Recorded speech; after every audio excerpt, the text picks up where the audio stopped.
Varicose veins కి సరైన చికిత్స కోసం సంప్రదించండి ఎవిస్ హాస్పిటల్. గోధూళి దూసరిత కోమల గోపవేశం గోపాల బాలక శతైరనుగమ్యమానం సాయంతనే ప్రతిగృహం పశుబంధనార్థం గచ్చంతమచ్యుత శిశుం ప్రణతోస్మి నిత్యం. భాగవత కథాసుధకి స్వాగతం. ఇంద్రుడు గోకులం మీద కోపంతో సంవర్తకములనే మేఘాలని, ప్రళయకాలంలో మాత్రమే వదిలిపెట్టే మేఘాలని ఈ గోకులం మీదకి వదిలిపెట్టి మీ ఇష్టారాజ్యంగా వాన కురిపించండి, మీ వెనకాల మరుత్తులు వస్తారు, నేను కూడా ఐరావతాన్ని ఎక్కి వస్తాను, వీళ్ళ సంగతి ఏమిటో చూద్దామన్నాడు. అనేసరికల్లా ఏముంది, వదిలిపెడితే చాలు, నీకు అవకాశం ఇస్తున్నాను, రెచ్చిపోంటే ఎవరైనా సరే అవకాశం ఉన్నంత మేరకు వెళ్ళిపోతారు ముందుకి. ఈ సంవర్తక మేఘాలు కారుమబ్బులు కమ్ముకున్నాయి గోకులం మీద. ఉన్నట్టుండి విపరీతమైన మేఘాలు, పెద్ద జంఝామారుతాలుగా గాలి, ఆ తర్వాత ఏనుగు తొండంతో కురిపిస్తుందా అనేటువంటి పెద్ద విపరీతమైన వాన, అక్కడి నుంచి గాలికి తోడుగా శిలలు రాలి పడుతున్నాయేమో అనిపించేంత పెద్ద పెద్ద వడగళ్ల వర్షం.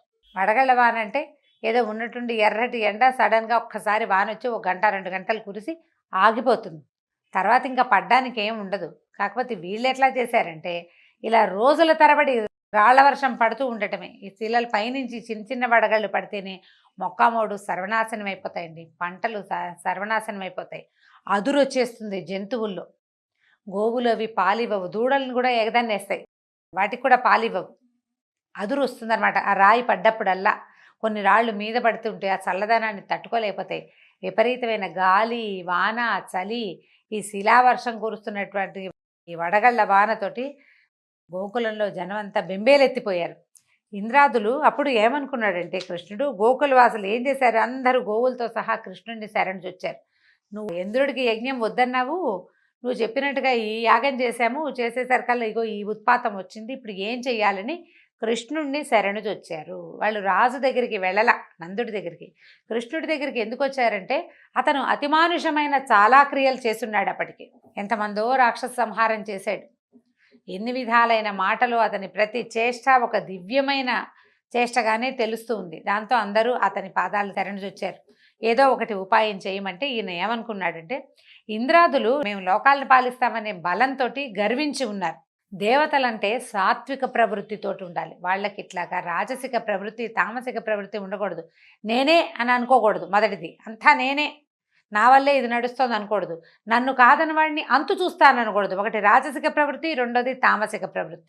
నా అంతవాడిని నేనేనని గర్వించడం రాజస ప్రవృత్తి. గర్విస్తూ ఉంటే ఒక రకం, ఎవరైతే నా మాట కాదంటాడో, ఎవడైతే నన్ను కాదంటాడో వాడు అంతు చూడాల్సిందేనని అనుకోవడం ఆసురి ప్రవృత్తి, తామసిక ప్రవృత్తి అవుతుంది. దేవతలకు ఇలాంటిది తగునా? దిక్పాలకులు వాళ్ళ మీద కదా ప్రపంచమంతా ఆధారపడి ఉంటుంది. వాళ్ళు సజావైన సాత్వికమైన వర్తనతోటి ఉంటే సాటి మానవులందరూ సాత్విక వర్తన నేర్చుకుంటారు. ఇట్లా బలగర్వం, అధికార గర్వం, ధనగర్వంతో మదించి వాళ్ళు ఇష్టారాజ్యంగా ప్రవర్తిస్తే మిగిలిన వాళ్ళంతా చేసేదేమిటి, అదే చేస్తారు. అందుకని ఏమనుకున్నాడు, సన్మార్గం తప్పిన దేవేంద్రుడికి నేను ఇప్పుడు గర్వభంగం చేస్తాను. అతనికి కావాల్సింది అదే, గర్వం భంగం అయిపోవాలి అంతే. ఈ గోకులాన్ని నా కుటుంబంగా స్వీకరించాను, దీన్ని ఇంద్రాదుల దాడి నుంచి, ఇంద్రుని యొక్క దాడి నుంచి పూర్తిగా రక్షించి తీరతానని భావించాడు కృష్ణుడు. అక్కడి నుంచి ఏం చేశాడు, గోవర్ధన పర్వతం దగ్గరికి వెళ్ళాడట. వెళ్ళి చిన్నపిల్లవాడు పుట్టగొడుగుని పెకలించినట్టుగా ఆ పర్వతాన్ని ఒక్క చేత్తోటి పెకలించాడు, పైకి లేపాట. దానిని అదే చేతి మీద, ఏ చేత్తో పెకలించాడో అదే చేతి మీద దాన్ని ఇట్లా నిలబెట్టాడు. నిలబెట్టేసరికి నిలబెట్టి పిలుస్తున్నాడు, గోకులవాసురారా అందరూ రండి, మీ గోవ సంపదతోటి ఈ పర్వతం కింద ఏర్పడిన పల్లంలోకి రండి. పర్వతాన్ని పెగలించేసరికల్లా దానికి లోతుగా ఉంటుంది కదా, దాని మొదలు అది గొయ్యిలాగా అవుతుంది. ఆయన గోతులోనే నిలబడి ఉన్నాడు, పల్లంలోకి రమ్మంటున్నాడు. ఈ పర్వతం నా చేతి నుంచి పడిపోతుందేమోనని భయపడకండి, ఇక్కడ మీకు వర్షం వల్ల భయం కానీ గాలి వల్ల బాధ కానీ ఉండదు, వాన గాలి మిమ్మల్ని బాధించవు, ఇందులోకి వచ్చేసేయండి అన్నాడు. ఈయన పోతన గారిది మహాద్భుతమైన పద్యం ఉందండి, మహా బాగుంటుంది. బాలుండెక్కడ బాలుండి ఇతడు కొండ దొడ్డది మహాభారంబు సైరింపగా జాలండో అని భయపడద్దు. వీడు చిన్నపిల్లాడు, ఇంత పెద్ద కొండ, ఇంత భారాన్ని తను ఎత్తగలడా లేదా అనే సంశయం వద్దు. ఏదైనా పర్వాలేదు, మొత్తం జంతు సంచయంతో వచ్చి దీని కింద నుంచోండి, ఏం భయం లేదు, ప్రమోదంగా హాయిగా సంతోషంగా నుంచోండి అని చెప్పాడట. చెప్పేసరికల్లా గోకులవాసులంతా తమ పిల్ల జల్లాతోటి పశు సంపదతోటి పర్వతం కింద చేరిపోయారు. వాళ్ళకి ఆకలి బాధ లేదు, చలి బాధ లేదు. రోజులు గడుస్తున్నాయి. వర్షము, గాలి, వడగళ్ళు ఆగలేదు. గోకులవాసులకి కించిత్తైనా బాధ లేదు. గోకులం ఒక చిన్న ఊరు. ఈ పర్వతం బహుదొడ్డది. అంత పెద్ద పర్వతం కింద హాయిగా వెచ్చగా సుఖంగా హాయిగా నెగ్గళ్ళు వేసుకుని కూర్చున్నంత సుఖంగా ఉన్నారు. ఆకలి బాధ లేదు, చలి బాధ లేదు. చలి లేదు, ఆకలికి ఏముంది, కుటుంబం అంతా ఇక్కడే ఉంది. ఆవులు లోపలే ఉన్నాయి. ఏమైనా 4 రాళ్ళు పెట్టి పొయ్యి వెలిగించుకుని మంట చేసుకుని తిన్నారో ఏమో వాళ్ళు. లేదా భగవన్మాయా విలాసంతో ఆకళ్ళు దప్పులు లేనే లేవు. స్థిమితంగా ఉండిపోయారు. అయితే ఏమైంది, గోకులవాసులు ఆశ్చర్యపోయి చూస్తూనే ఉన్నారు. ఏమిటి రోజులు గడిచిపోతున్నాయి, తెల్లారిపోతుంది, రాత్రి అయిపోతుంది. వారం రోజులు గడిచిపోయినాయి. కృష్ణుడు కదలకుండా మెదలకుండా నిలబడ్డాడు. ఏ శ్రమ లేదు. గొడుగు పట్టుకున్నంత సింపుల్గా ఈ కొండని గొడుగల్లే ఎత్తేసేసాడు. వారం రోజులు ఎడతెరపి లేకుండా వర్షం పడిన గోకులంలో ఎవ్వరికీ కించిత్తు బాధ కానీ నష్టం కానీ కలగలేదు. వాన వల్ల ఇబ్బందులు చాలా ఉంటాయండి. వ్యవసాయదారులు, పశు ఆధారిత కుటుంబాల వాళ్ళు నిజంగా ప్రత్యక్ష నరకం వర్షాకాలం వస్తే. ఇది పల్లెటూళ్ళలో ఉన్న వాళ్ళందరికీ తెలుస్తుంది. గొడ్లు పాలు ఇవ్వవు. సాయంకాలం అయ్యేసరికి ఈగలు ముసిరిపోతాయి. చలి, వర్షం వల్ల పరమ చీదరగా ఉంటుంది. దొడ్లు అవన్నీ శుభ్రపడవు, తెరిపి ఉండదు. ఆవులు పాలు, గేదెల పాలు ఏవి పాలు ఇవ్వవు. విసుగు పుట్టిపోతుంది. తర్వాత వీళ్ళు వంట చేసుకోవడానికి ఏ రకమైన సాధనాలు దొరకవు. అన్నీ తడిసిపోయి ఉంటాయి. నిప్పు రాజుకోదు ఎప్పటికీ. ఆహారం వంట చేసుకోవటం కష్టం. చిన్నపున్న ఇళ్ళవాళ్ళు మరీ అవస్థపడతారు. అసలు పశువుల మీదే ఆధారపడి ఉండే వాళ్ళకి ప్రత్యక్ష నరకమే తీవ్రమైన వర్షాకాలం. మిగిలిన కాలాల్లో ఒక రవ నయం. చలి రోజుల్లో కూడా కొంచెం మార్గశీర్షంలో కూడా ఒక రవ ఇబ్బందిగానే ఉంటుంది. వాన వస్తే మరీ ఇబ్బంది అనమాట. అయితే ఎంత వాన పడినా వీళ్ళకి ఏమీ అవ్వలేదు. అయితే ఇంద్రుడు తెలుసుకున్నాడు, తనని మించిన శక్తి ఏదో గోకులాన్ని రక్షిస్తోంది. అదేదో అర్థమైంది తనకి. తను కాదు, తన వల్ల కాదు, తను ఏమీ చేయలేడు వీళ్ళని. తనని మించిన ఒక శక్తి వీళ్ళకి రక్షణ వలయంగా ఉందని తాను ప్రదర్శించి విఫలమైన దర్పాన్ని తలుచుకుని సిగ్గుపడ్డాడు. ఆయన అహంకారం నశించిపోయింది. ఎక్కడో పొరపాటు చేశాను అనుకున్నాడు. వెంటనే ఏం చేశాడు, ఈ సంవర్తక మేఘాలని వెనక్కి పిలిచేశాడు. వారం రోజుల వాన తర్వాత మేఘాలను వెనక్కి పిలిపించి బంధించేశాడు. సహస్ర కిరణాలతో ఎప్పుడైతే సంవర్తక మేఘాలు వెనక్కి వెళ్ళిపోయినాయో సూర్యుడు వచ్చేసాడు. ఈ 1000 కిరణాలతోటి సూర్యుడు గోకుల నిండా సూర్యకాంతితో నింపేశాడు. ఇంద్రుడి మనసులోని అహంకారం అనే చీకటి కూడా నశించి జ్ఞానమనే వెలుగు సూర్యుడు ఉదయించాడు. బుద్ధి తెలిసిందనమాట ఇతనికి. గోకులవాసుల హృదయంలో కృష్ణుడు అంటే ప్రేమ, ఆరాధన ఇబ్బడి ముబ్బడిగా ఇనుమడించాయి. అసలు ఎంత గొప్పవాడు!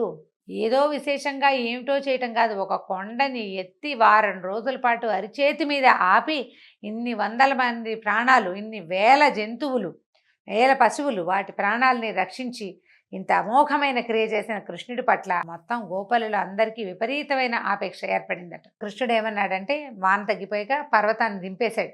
వీళ్ళని ఏం చేశాడు, అందరినీ ఇంటికి వెళ్ళిపోండి, ఇళ్ళకి వెళ్ళిపోండి, గోకులానికి తిరిగి వెళ్ళమని పంపించేశాడు. అందరూ కృష్ణుడిని ఆయన చేసిన లీలలన్నింటినీ పాటలుగా పాడుకుంటూ వెళ్ళిపోయారు. ఈ నందనందనుడు ఏం చేశాడు, కృష్ణమూర్తి ఇక పర్వతాన్ని యథాప్రకారంగా నిలబెట్టాడు. ఎక్కడ ఉండాలో అక్కడ పెట్టాడు. అహంకారం నశించిన ఇంద్రుడికి కృష్ణుడు ఎవరో తెలిసొచ్చిందట. కృష్ణుడు ఒంటరిగా ఉండగా ఏం చేశాడంటే, తన శిరస్సు ఆయన పాదాల మీద ఉంచి సాష్టాంగ దండ నమస్కారం చేసి లేచి చేతులు జోడించాడు. వీళ్ళంతా ఎవరి దారిని వాళ్ళు వెళ్ళిపోయాక ఆయన వచ్చాడనమాట. ఇంద్రుడు వెనకాల ఐరావతంతో వచ్చి నమస్కారం చేశాడు. చేసి, ప్రభు, ఐశ్వర్య మదంతో నేను చాలా పెద్ద అపరాధం చేశాను. రక్షించవలసిన వారు ఉత్తములు, నిస్సహాయులు అయినటువంటి ఈ గోకులవాసుల పట్ల చాలా అపచారం చేశాను. గోకులవాసుల వల్లే భగవంతుడు భూలోకంలో సురక్షితంగా ఉన్నాడు.